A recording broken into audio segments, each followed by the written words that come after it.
When you think about thinking, what do you picture? Most of us probably imagine something happening purely inside our heads, right? Yeah, exactly. Maybe it feels like a super fast computer whirring away, or maybe like a muscle you need to work out at the, cognitive gym. We talk about brain power, cognitive fitness. Yeah. It's always focusing inward. That's definitely the dominant view, what some call the brain-bound perspective. Thinking is seen as this solitary internal process, locked away inside the skull. But what if that's not the full picture? I mean, what if thinking isn't confined to the brain? What if it's, extended? That's the radical idea we're diving into today. Mm-hmm. It was really brought to the forefront by philosophers Andy Clark and David Chalmers back in 1995. Clark, right. He argued against that limited brain-bound view. Exactly. He proposed instead that our minds can genuinely reach out and incorporate the world around us. And the source material you share for this deep dive, it takes that philosophical idea and really makes it practical, doesn't it? It really does. It gives us evidence-based ways to see how we already think outside our brains, and crucially, how we can harness this for better thinking. So our mission here is to explore this concept, basically, and show you, the listener, how your mind isn't just you plus your brain, but potentially you plus your body, plus your environment, plus your tools, plus the people around you. It's a much bigger picture. Okay, so over the next while, we're going to unpack this. We'll look at how we think with our bodies. Everything from internal sensations to movement and gestures. Right. Then we'll explore how we think with our environment, both natural spaces and the places we actually build. And finally, how we think with tools and maybe most powerfully with other people, experts, peers, groups, the whole social dimension. Let's start right there at home base, but perhaps in a surprising way. Yeah. Thinking with your body, both what's going on inside and how you move outside. It begins with something called interoception. Okay, interoception. I've heard that term. It's about sensing what's going on inside you, your internal state. Yeah, exactly. Is your ability to tune into those internal signals, your heartbeat, your breathing, that gut feeling. Think of it as a sense, like vision or hearing, but focused inward. And you're saying this internal sense can actually play a role in decision-making. It's not just like background noise. Far from it. It can be a surprisingly powerful guide. Look at neurologist Antonio Damasio's classic card game study. Oh, yeah, I remember reading about that one. Participants were hooked up to sensors measuring skin conductance. Tiny changes in sweat reflecting physiological arousal, right? They were playing this game where some decks were good and others were bad, risky ones. What was fascinating was that their skin conductance would spike, signaling stress or risk, when their hand hovered over a bad deck before they could consciously explain why it felt risky. Wow. They started avoiding those decks sooner than they could actually articulate their strategy verbally. So the body was picking up on the pattern and reacting, processing that complex information faster than the conscious brain could figure it out, like way faster. Precisely. It's accessing information the conscious mind hasn't yet synthesized. And this isn't confined to lab games either. Okay. John Coates studied financial traders. He found that those with better interoceptive awareness, who were more attuned to their bodily signals, actually made more rational choices in volatile markets, and they earned more money. Seriously, their gut feelings were giving them a real edge. It seems so, like those feelings were tapping into a different kind of intelligence. Okay, that's compelling. So how can someone, get better at tapping into these internal signals? Is it trainable? The source highlights mindfulness meditation as a key method. Specifically, practices like the body scan, which John Kabat-Zinn really brought to the mainstream. The body scan, right, where you focus on different parts of your body. Exactly. These practices are designed to systematically increase your sensitivity to internal bodily sensations. And research shows they can even influence brain areas like the insula, which is a central hub for processing these internal signals. Now, here's where it gets really interesting for me, and maybe a bit counterintuitive. The source material suggests the body might, in some situations, be, more rational than the conscious brain. How does that work? It sounds strange, I know, but think about how our conscious minds are prone to biases, right? All those cognitive shortcuts and fallacies. Mm-hmm. The body, processing information on a different, maybe non-conscious level, might bypass some of those pitfalls. Okay. Example. There's a study using the ultimatum game, that classic scenario where one person proposes splitting money and the other can accept or reject. If they reject, nobody gets anything. Right, I know that one. People often reject low offers even though getting something is better than nothing because it feels unfair. Exactly. But meditators in this study who had higher interoceptive awareness linked to activity in their insula were more likely to accept even low offers, which is the economically rational choice, right? Control subjects, relying more on their prefrontal cortex for conscious deliberation about fairness, were more likely to reject those unfair low offers, ending up with 0. So the body signal wasn't getting hung up on the concept of fairness, just the practical outcome of accepting the offer. It was just simpler. That appears to be the case. It highlights how different parts of our system process information differently. Interoception also helps us manage our own emotions. How so? When you can feel the physical sensations of an emotion, the tightness of your chest, the heat rising, you're less likely to be just overwhelmed by it. It's like having a somatic rudder, as the source puts it. A somatic rudder. I like that. Yeah, it helps you steer through decisions guided by, rather than hijacked by, emotion. Think about Diana Nyad's breathing studies under stress, or Elizabeth Stanley's work on stress resilience. Tuning into the body is key. And connecting with others' emotions, how does interoception help with that? Because you can't feel their insides. Well, the brain has no direct link to what's happening inside someone else's head, true, but we unconsciously mimic others' expressions, posture, tone of voice, really subtle stuff. Then, through our own interoceptive sense, we feel those subtle changes in our own bodies. The source calls the body the bridge. It's like we're subconsciously sampling their emotions by creating a faint echo of their physical state in ourselves. So that's part of empathy, feeling a bit of what they might be feeling. Exactly. It's a crucial nonverbal way we build understanding and connection. Okay, so there's this rich landscape of internal bodily signals, but thinking isn't just happening inside the body, right? It's deeply linked to the body moving through the world. Physical activity itself is a mode of thinking. Absolutely. The source draws on philosophical traditions here, like Nietzsche saying we should sit as little as possible, not trusting ideas born without free movement. Right. Didn't he do a lot of walking? He did. And philosopher Frederick Gross talks about the walking body being far more conducive to creation than the sedentary one. The author even shares a personal story of solving a difficult problem that had stumped her, only for the solution to arrive spontaneously during a walk, just popped into her head. And this isn't just anecdote or philosophy. There's solid research behind it. There is. Decades of studies show physical activity sharpens attention, improves memory, and boosts creativity. There's a deep evolutionary connection here, too. How so? Our human brains evolved in tandem with the really demanding physical activity of hunter-gatherer life. Studies by researchers like David Raichlen suggest this close link between bodily activity and mental acuity is fundamental to our design. We think best when we move.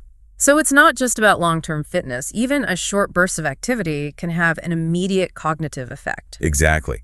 Studies show improved attention span in children after physical activity, enhanced executive functions, the skills needed for planning and problem solving, even a sharpened visual sense, especially for things happening in our peripheral vision. Which makes evolutionary sense for scanning the environment. Precisely.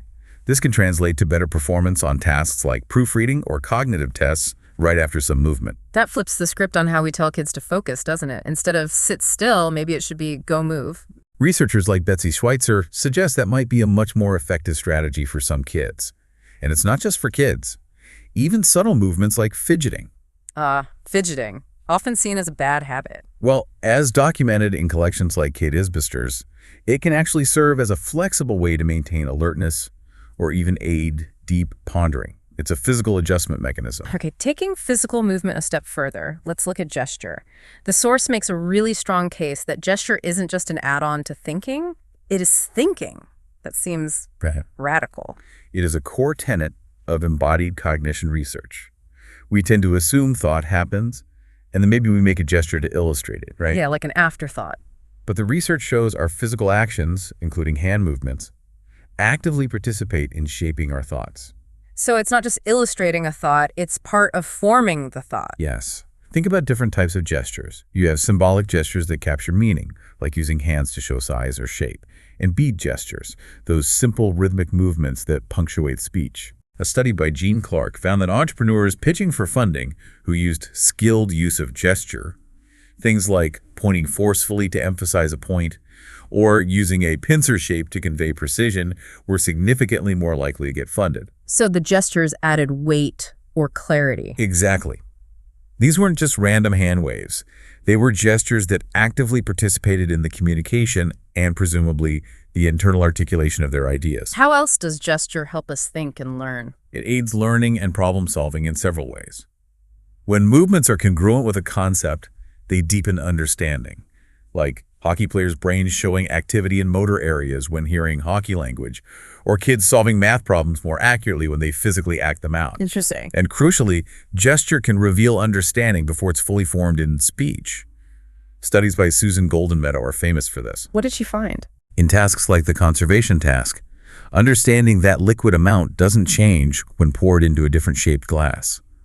New understandings appeared first in children's gestures about 40% of the time, even before they could explain it verbally. Whoa. That speech-gesture mismatch, where the hands say one thing and the mouth says another, is often a sign someone is on the verge of a breakthrough. That's fascinating. It's like the hands are figuring it out ahead of the mouth. Exactly. Gesture is also more frequent when tasks are difficult or require improvisation.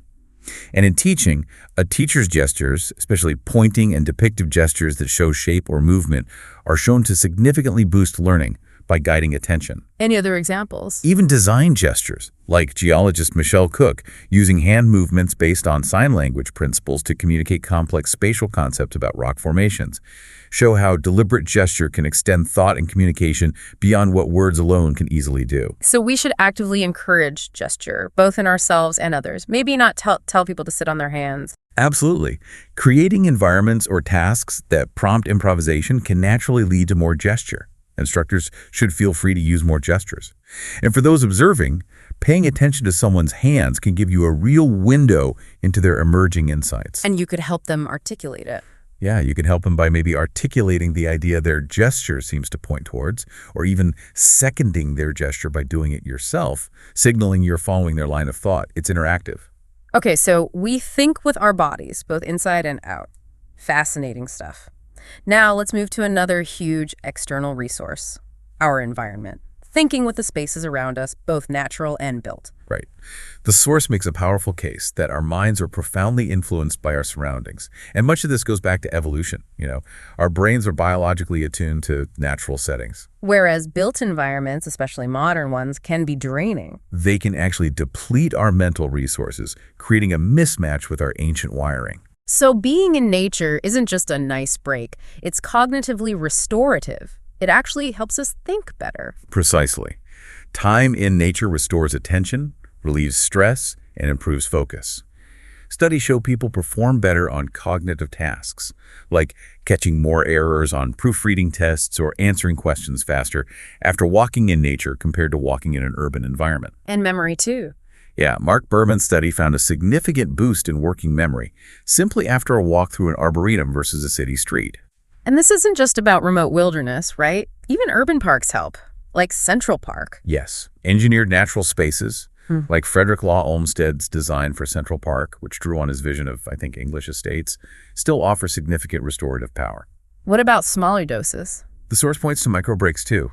A study at the University of Melbourne found that just 40 seconds looking at a green roof significantly improved performance on an attention task compared to looking at a concrete roof. 40 seconds. That's amazing. It suggests these small doses of nature really matter for resetting our focus. But longer experiences in nature can have even deeper impacts, can't they? Altering our sense of time, our perspective, maybe even inducing awe. Absolutely.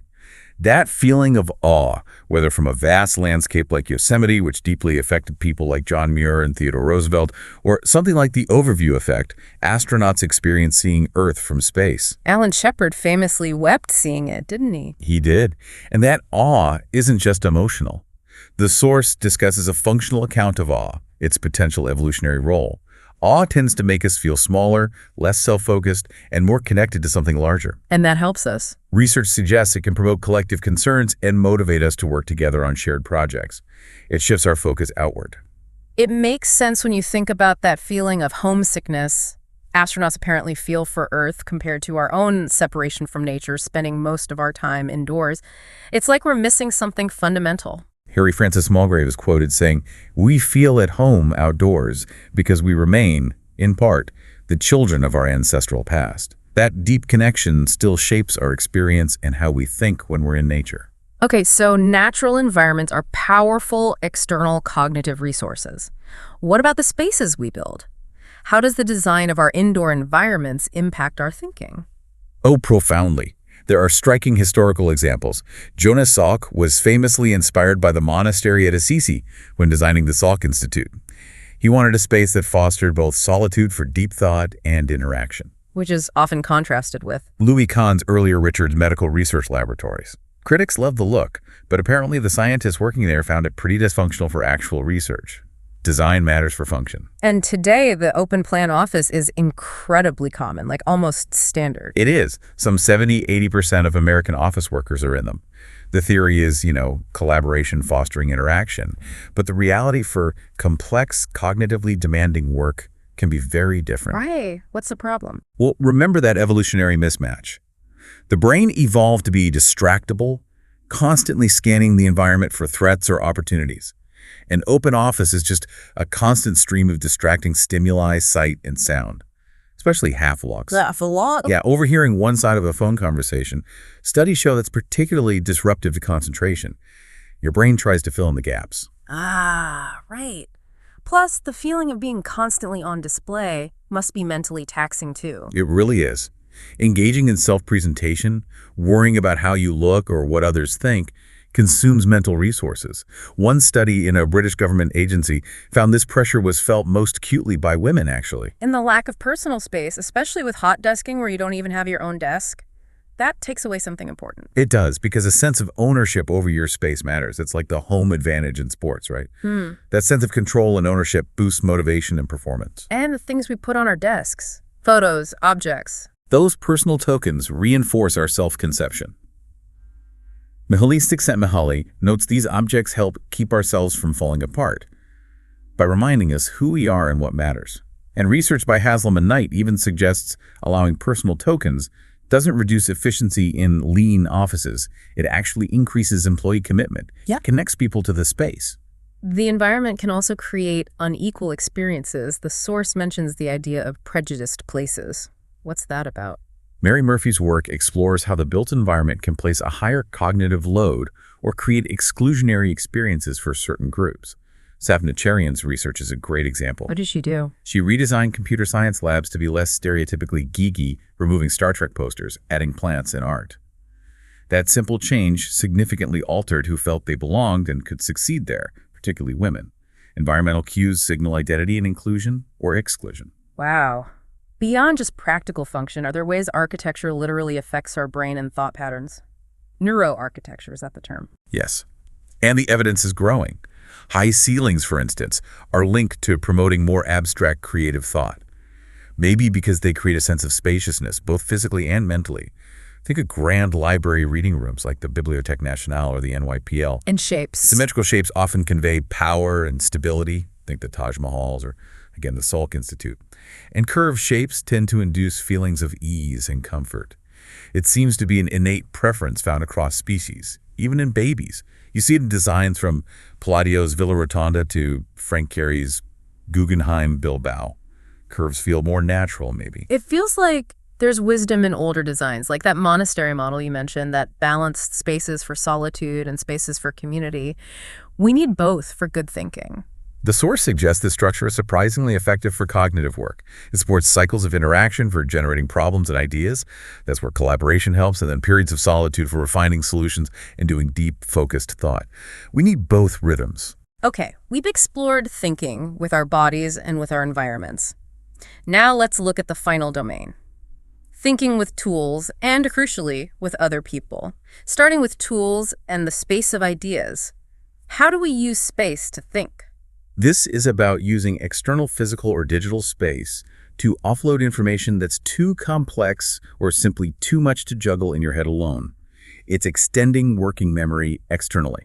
Like authors who use huge corkboards to map out their research. I think you mentioned Robert Caro earlier. A perfect example. Robert Caro, author of those massive LBJ biographies, famously used a 4x10-foot corkboard to organize his vast research material. He was literally extending his thinking process into that physical space, seeing connections he might miss otherwise. And technology can create similar external workspaces. Absolutely.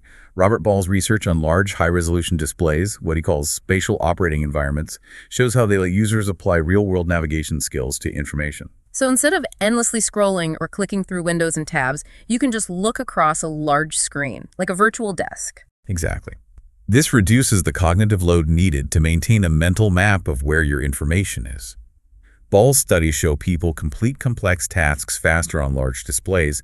They engage embodied resources like proprioception, your sense of your body's position and optical flow, how things move as you look around. Small screens force constant mental juggling and searching. The source also brings up that external representations like notes or sketches aren't just fixed once they're made, but also usefully ambiguous. What does that mean? That's a fascinating point. Once you externalize a thought, put it on paper or a screen, it's out there, concrete. But that physical form can talk back, as the source puts it. Talk back. You might see relationships or possibilities in the external layout in your sketch or notes that you didn't intentionally put there. It allows for discovery. It's something artists, architects, and designers experience constantly as they interact with their materials and drawings. The externalization creates new thoughts. And even the simplest tools can be transformative for this. Absolutely. A young Charles Darwin, with just a pencil and notebook, could externalize observations, see patterns emerge on the page, and develop his theory of evolution. Or think about James Watson and Francis Crick. The DNA guys. Right. They figured out the double helix structure not just through abstract thought, but by physically manipulating cardboard cutouts and wire models. Building it helped them understand it. And research by people like Bruno-Villetarangeau strongly supports this hands-on approach, doesn't it? Yes, his studies consistently show that actively manipulating the physical elements of a problem, rather than just thinking about it internally, improves performance across various types of tasks. It reduces cognitive load, frees up working memory, and leads to faster solutions. As one study title put it, moves in the world are faster than moves in the head. Exactly. Interacting physically is often more efficient than just manipulating symbols mentally. This has huge implications for learning, right? Making thinking visible and tangible. Huge. Like cognitive apprenticeships, where students work through problems in ways that make the expert's internal process visible and external. The University of Potsdam used this to dramatically improve failure rates in abstract computer science courses. And that mime example. Oh yeah, Emmanuel Rose at a hospital in Paris, using mime-based role play, where medical students physically imitate neurological symptoms to learn them better, literally embodying the knowledge. Very powerful. And perhaps the most dynamic external resource of all, thinking with other people. Starting with learning from experts, which often involves imitation, right? But imitation gets a bad rap sometimes. It does. But Carl Wyman, a Nobel laureate in physics, discovered this challenge firsthand. He could explain physics clearly, lectures were great, but students still struggled to think like a physicist, to grasp it the way he did. Why is that so hard? Part of the issue is how experts organize knowledge. They see underlying patterns and structure, they chunk information differently. Learning isn't just passive reception. It requires a fundamental change in how knowledge is structured in your head. And the source argues imitation isn't just mindless copying, but a smart strategy. No, it's presented as a sophisticated, often very effective learning strategy. Research, even using computer simulations, shows that in many complex environments, a strategy of smart copying, figuring out who or what to imitate, can actually outperform pure trial and error innovation. So it's about solving the correspondence problem. Exactly. Seeing a solution used successfully elsewhere and figuring out how it, or parts of it, applies to your own problem. Apple famously did this by adapting the graphical user interface concepts they saw at Xerox PayArc. And we see it constantly in industries. Zara quickly adapts fashion trends from the runway. Right. And healthcare has saved countless lives by adopting simple, high-reliability practices from aviation, things like checklists and the sterile cockpit rule to minimize distractions during critical procedures. That work by people like Tess Pape and the Harvard School of Public Health study on surgical checklists, dramatically cutting complications. It's powerful. It really is. It's imitation saving lives. And it's fascinating that human children are naturally selective imitators. They instinctively prefer to copy people who seem knowledgeable and competent, unlike many other animals. Yet our culture often discourages outright copying, especially in school. Do your own work. True. The source contrasts this with, say, Mayan children, who traditionally learn by closely observing adults and are encouraged to imitate them, gaining practical skills by following excellent models directly. Discouraging copying can limit learning opportunities. So how can we use imitation positively in education? Educators like Ron Berger leverage this brilliantly. He uses examples like Austin's butterfly, showing multiple drafts of a student's scientific drawing alongside peer critiques. It makes the expert's iterative process visible, showing that excellence comes through revision and feedback, which students can then imitate. And the chemistry example. Marin Robinson's Write Like a Chemist course uses authentic scientific papers as models. Students analyze and imitate the structure, the style, the way arguments are built. They learn the genre by copying the experts. Okay, so experts are one resource. What about thinking with peers and groups? Social interaction seems fundamental here. Absolutely. Mercier and Sperber have this provocative, argumentative theory of reason. They suggest our capacity for reasoning didn't evolve primarily for solitary, logical truth-seeking. But for what? For social purposes. Primarily for arguing to persuade others, and for evaluating others' arguments to avoid being misled or cheated. It's about social navigation. And the Wasson selection task is a classic example cited for this, right? Exactly. People are notoriously bad at that abstract logic puzzle. Yeah. But if you frame the exact same logical structure as a social exchange problem, like detecting if someone is breaking a social rule or cheating, performance dramatically improves. Our brains seem wired for social reasoning. Storytelling fits in here too, as a social thinking tool. Definitely. Storytelling is seen as another evolved mechanism for social cognition. We are incredibly attuned to stories, especially those with rich social content, characters, emotions, motivations, actions, because they tap into our core systems for tracking others and understanding social dynamics. So stories allow for powerful vicarious learning. Yes. Medical transport teams sharing stories of difficult cases, as studied by Myers, is a great example. They gain crucial experience and learn strategies through narrative, without having to live through every scenario themselves. Despite all this potential, group work often gets a bad rap. Groupate is a real phenomenon. People dread group projects. There's definitely a gap between the ideal of productive group thought, sometimes called socially distributed cognition, like Edwin Hutchins' amazing study of the Palau navigation team, who collectively navigate using shared tools and knowledge that no single person holds. Wow. And the often frustrating reality of meetings or group assignments. Effective collective intelligence requires pooling diverse expertise, leveraging what's known as transactive memory, basically, knowing who in the group knows what. So what goes wrong? Why is group work often painful? And how do we fix it? Several challenges. Social pressure and conformity are big ones, leading to self-silencing, where people withhold dissenting views or unique information, especially if a leader states their opinion first. So the leader should hold back. Yes, research suggests that helps. Groups also often fail to effectively pool unique information. Everyone discusses what they all already know, instead of bringing out the unique knowledge each member holds. This is particularly bad during the solution generation phase, which paradoxically often benefits from moments of individual solitary thought before coming back to the group. Okay, so strategies for effective group thinking. Structure is key. Structuring interaction to ensure diverse voices are heard is crucial. Leaders can adopt an inquisitive and self-silencing approach, as Cass Sunstein suggests, asking broad questions like, "What do you all think?"